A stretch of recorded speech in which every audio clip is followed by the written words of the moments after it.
In addition to providing transmission service, SPP has several structured energy markets to meet the region's needs. Since March 1st, 2014, SPP has been operating its day-ahead, real-time, and operating reserve markets. The purpose of these markets is to maximize the use of the most cost-effective resources throughout the region, with the ultimate goal of providing the lowest cost power to the consumer. In the summer of 2015, East River and Basin Electric started discussions about conducting market trials with our load management system as an opportunity to make best use of the SPP markets. Here's East River Power Supply Specialist Jeff Rude with more details on our load management marketing trials. Through SPP market trials with our load management system, we wanted to test East River's ability to respond to Basin Electric's request for load shed and determine if East River had the systems in place to measure and verify the results. The trials began with our controlled water heaters in January of 2016 and continued through July. After the trials ended, Basin and East River moved towards daily analysis of market prices, looking for opportunities to shift water heater load from high price to lower price periods, with an end goal of lowering overall power costs. The amount of the expected load shed and load shift has become predictable based on our experience with water heater control as part of our peak shaving load control program. We'll continue to work with Basin to make the most of our load management system in the SPP markets in our continued effort to control wholesale power costs. Here is Basin Electric's Vice President of Marketing and Management, Ken Rutter, with more details on Basin Electric's marketing efforts, as well as details on Basin's first year in the Southwest Power Pool. Hello. Thanks for allowing me the chance to provide an update on some of the larger market factors influencing Basin Electric's membership. It's been quite a year since we last talked prior to joining SPP. As you know, this has been a challenging year for the commodity markets. It seems almost all commodities have been experiencing downward pressure over the last year. Oil and natural gas hit 14-year lows earlier this spring. The mild winter created low energy demand, and this was combined with a large oversupply and storage position in natural gas. As a result, power prices were extremely low as well. These low power prices even challenged the economic dispatch of coal-based generation throughout the country. Basin Marketing and Asset Management worked hard to mitigate the impacts of this environment. The forward hedge activity we pursued for Basin as well as Dakota Gasification provided significant mitigation during the market downturn. Marketing and Asset Management works with Basin Finance and the Basin Board to establish structured hedging programs intended to help provide some level of stability in these types of downturns. Marketing and Asset Management also took other actions once we got into the year to offset lower member loads and lower levels of economic generation that challenged the ability to capture offsetting value from surplus sales. With depressed natural gas prices, particularly in the Bakken area where some of our peaking generation is located, we have been able to capture incremental value with higher than forecasted levels of generation. Additionally, with our rights on the DC ties that connect the eastern and western interconnects, we have been able to export lower priced power from SPP to our loads in the west, which allowed for additional sales in the west from our coal generation. At Dakota Gasification, we had a number of firsts this year as well. On January 1st, Marketing took full responsibility for managing Dakota Gasification's pipeline capacity on the Northern Border Pipeline. Previously, this had been managed by an outside firm. This change further allowed us to take advantage of lower gas prices in the Bakken and keep value for DGC that previously would have been shared with a third party. One of the biggest changes this year has been Basin's membership in SPP. Last October, Basin Electric, along with East River and many other members, joined the Southwest Power Pool. Basin anticipated that this would help reduce the cost of serving our members' loads while positioning Basin well for growth in the future. Basin expected strong financial benefits this year that would grow into substantial benefits by 2020. I'm happy to report that Basin's SPP membership and participation in the energy markets has been performing better than expected. With market access, we now are truly able to get economic dispatch of our assets versus a market alternative. This significantly reduces our purchase power and fuel expenses versus previously having limited counterparties and being forced to pay drive-out charges from neighboring markets. Almost every area of SPP's day-ahead and real-time markets are providing benefit. As previously mentioned, we are taking advantage of the purchase capabilities at the east side of the Stiegel and Rapid City DC ties. The financial congestion transmission charges have been more than offset with diligent management of our congestion financial hedges. Losses, which previously were around 4% in the IS, have been coming in under 3%. The largest benefit we have been seeing, however, is the benefit of market access for purchase power. We expect this benefit to continue well into the future. Membership in SPP also brings opportunity to do new things Basin and the membership has not been able to do in the past. One of these is how we look at load management. Marketing and Asset Management has been working with East River staff to grow the long-standing load management program. Traditionally, this program has provided substantial value to reduce East River's demand expenses. Now we are looking at ways to lower energy and transmission costs. While we are still in the testing and development period, we believe this will be a good program to pursue together. It has been a hard year, but Basin's marketing and asset management function is working diligently to help contain costs and pursue new revenues. I'm confident that collectively Basin's team is making the right decisions for the benefit of our cooperative membership. Thanks for the opportunity to participate and best wishes for your annual meeting. In its first year, East River's new Information Technology Division has made a lot of progress towards improving security protocols for East River and our members, including creating a comprehensive assessment of East River's cybersecurity readiness. Here is Chief Information Officer Dr. Patrick Engelbretson with details on how East River is paving the road to enhance cybersecurity. Over the past year, we've been closely examining our current policies and procedures, as well as performing tests on systems to identify weaknesses and issues on our current security protocols. The process was first completed at East River and has since been extended to our member systems, with a handful of members participating in a pilot program, completing the review and assessment process. The next step is for East River to begin to design and do the implementation. After weaknesses in our system are identified, the process begins for reducing those weaknesses. Part of this plan involves sending a cyber alert email warning to all employees when scams or phishing attempts are identified. Additional levels of scrutiny have been put in place to assist staff in identifying malicious emails and to remind employees that they must be cautious when opening emails or clicking on attachments. The goal of these processes are to help the staff be aware of and report suspicious messages. We're also working to educate our employees about cybersecurity threats and create a culture where employees take personal responsibility for security. Recently, we implemented a two-factor authentication system on all East River servers. The two-factor authentication system requires a password as well as a special, uniquely generated code to authenticate users. The most exciting part of this process will be making it available to East River's member systems. The work now underway at East River can be replicated to our member systems in an enhanced and streamlined way to improve security for the entire East River service territory. A meeting in the summer of 2016 between our Information Technology Division and the Secretary of the South Dakota Department of Public Safety centered on what electric cooperatives are doing to prepare for a cybersecurity disaster and how we can coordinate with government agencies in light of a cyber breach. We are encouraged to know that the state wants to be proactive by coordinating a statewide platform that considers vulnerabilities and creates a collective plan to prevent major losses. As these conversations develop, the increased awareness and communication will help ensure that cooperatives in the state are better positioned to thwart and respond to cybersecurity incidents. I'd also like to take a moment to thank our information technology team for all of the hard work that they put in for the past year. Among their many other duties, they've resolved more than 1,000 help desk tickets for the member systems. These help desk tickets resolve the day-to-day computer issues that arise. As the world of technology, network security, and cybersecurity continues to evolve, East River is well positioned to adapt to the changing environment, offer services to our members, and work closely with state and federal officials.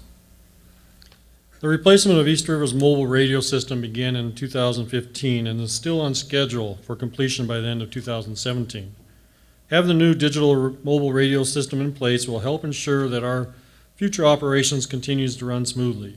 Here again is Chief Operations Officer Jim Edwards with more details. After several years of planning, the replacement of East River's mobile radio system kicked off in 2015 with the installation of the main digital mobile radio master equipment and 3 repeater sites. In 2016, we'll install and commission another 16 repeater sites. And in 2017, the plan is to install the 10 remaining repeater sites for a total of 29 and new dispatch consoles. The project is still on course with its original schedule, and on the fourth quarter of 2017, when the DMR system goes commercial, we'll replace all of our mobile radios with the new DMR mobile radios. The current radio system, based on a technology called the Enhanced Digital Access Communication System, was installed in the early 1990s, making the more than 25 years old. The EDX system, including the repeaters, radios, and master equipment, is no longer being supported by the manufacturer. East River's EDX mobile radio system will be decommissioned in the spring of 2018 after the new DMR system goes live. Across the East River service territory, 29 tower sites provide complete mobile radio coverage for East River and its member system. In all, East River has 20 mobile radios and shares this network with 19 member systems, which have an additional 525 radios. Opportunities and challenges facing East River and its members continue to highlight the need to attract and retain leaders with the knowledge, skills, and abilities to guide our continued long-term success. Here's East River's Human Resources and Administration Manager, Liz Avery, with more details. East River faces an increasingly complex and evolving business landscape. Our membership in the Southwest Power Pool has resulted in increased financial complexity to East River's business and a new operational model that affects our engineering and planning and assessments. East River is in the process of self-registering with the North American Electric Reliability Corporation, raising our compliance responsibilities, and significant changes linked to the pending Clean Power Plan are on the horizon. Our aggressive electric plant addition and replacement plans have increased the need to expand our capital management plans. East River's recently implemented indenture allows access to financing options not previously used by East River, such as private placement debt. We need to ensure that East River is positioned to meet the requirements of its current lenders and be able to attract other lenders if the need arises. Rapid technological advances provide opportunities that we must utilize as well as threats to our infrastructure that we must prevent through a proactive stance. Those and other changes are arriving at a time when a significant percentage of East River's leaders are approaching retirement. In fact, 29% of East River's full-time workforce will reach normal retirement age within 10 years. Half of those employees approaching retirement are in supervisory positions. As we respond to the increasing business complexities, new leaders must deliver visionary leadership with strategic agility and the ability to execute it. We must have the right leaders with the needed technical and managerial skills in the driver's seat to proactively and strategically position East River for the future. By investing in our future workforce, East River and our members will be setting the course to successfully navigate the business evolution that's facing our industry. East River has been leading our members towards new energy efficiency marketing opportunities since launching our rebate program in 1985. Through our rebate program, member cooperatives can effectively promote energy efficiency, increase electric appliance sales, and continue building positive relationships with their members. Our Communications and Marketing Committee, made up of member services representatives and general managers, assists our member services divisions with decisions for new and existing rebate programs. The energy industry is constantly changing, and we work diligently to keep our programs up to date and relevant for our members. Here's Communications and Marketing Manager Shayla Ebsen to explain. In 2015, changes in the electric water heater industry began affecting our marketing program after a steep rise in prices. New rules ban the manufacturing of large-capacity residential electric water heaters. NRECA worked with Congress to pass legislation to allow for the production of grid-enabled electric water heaters for use in load management programs. Manufacturing companies are currently in the process of designing a water heater to meet the new specifications. New rules caused electric water heater prices to rise and sales to fall. In response, the Communications and Marketing Committee voted to increase the East River rebate amount from $2 per gallon to $3 per gallon, effective January 1st, 2016. This change has improved our members' ability to market electric water heaters to their consumers and helped us respond to the quick change in pricing. In early 2016, East River added new features to the current load management database where we track rebates and incentives. The new features will allow members to track rebates for Energy Star rated clothes dryers, energy efficient commercial lighting, and residential LED. 2015 proved to be a lighter year for energy efficiency incentives on heating systems. 642 residential heat pump systems received incentives, 6% below 2014. Commercial, ag, and institutional heating installations were down 8% from 2014 with 98 installs. A total of just over $288,000 in East River incentives were paid out for heating installations, down 7% from 2014.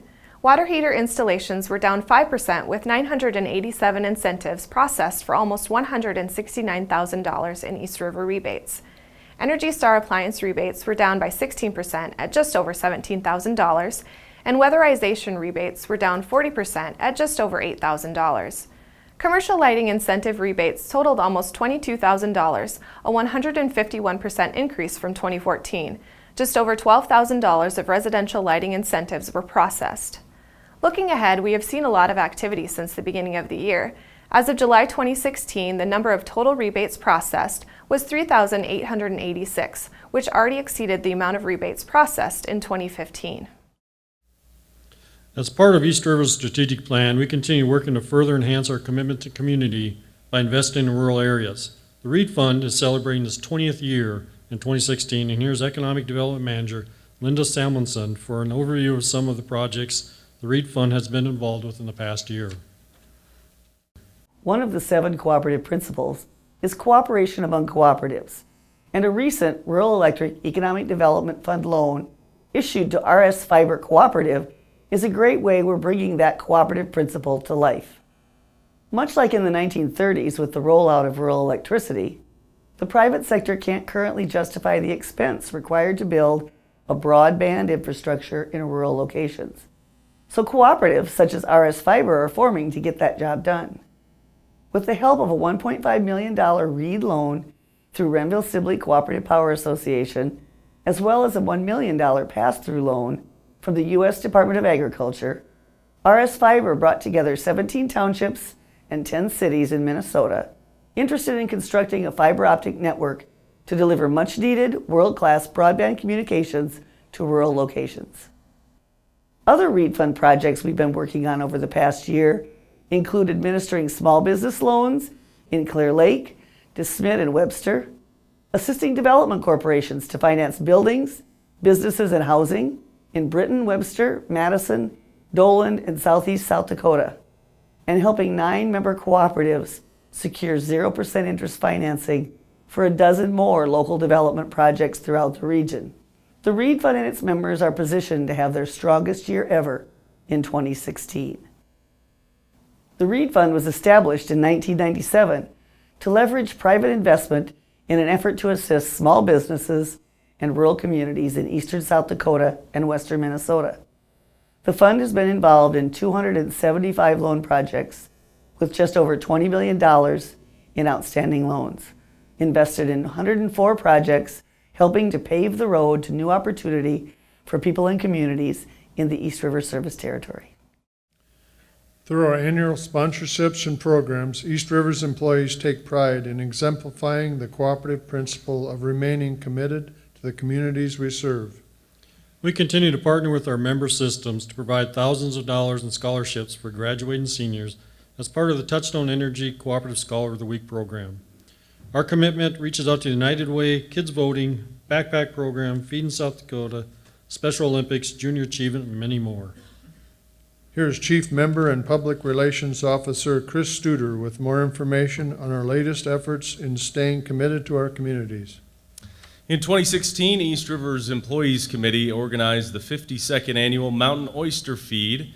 Each year, that fundraiser brings together East River employees and retirees who serve meals to more than 350 attendees.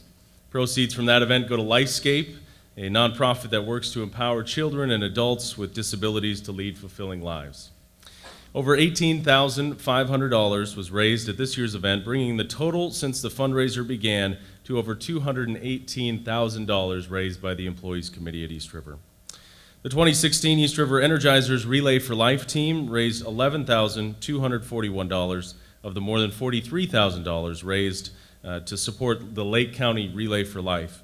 The event brings in money for cancer research, honors those who are battling cancer, and remembers those who have lost their battles with cancer.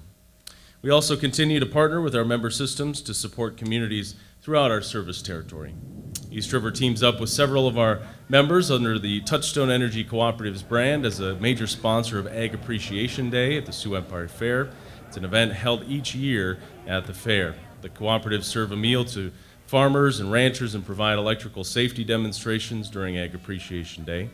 This sponsorship is a great way that we can give back to our farmers and ranchers for their efforts in producing the food that we eat. And East River's Co-ops in the Classroom program is offered each school year and designed to help children learn the importance of respecting electricity through hands-on lessons. Co-ops in the Classroom is available to schools and organizations within East River's service territory. I want to thank our employees, our member system directors and managers and their staff for the great working relationships we have among our systems. Our network of cooperatives works very well together, and we are always looking for ways we can share services and add value to our member systems. As you've heard today, we face many challenges in this quickly changing industry, but we have great future opportunities that will allow East River to continue to enhance the value of its member systems. So thanks for your continued commitment to providing safe and reliable power to your member owners. And East River relies on that commitment as we move forward on the road together. Thank you for being here at the 66th annual meeting.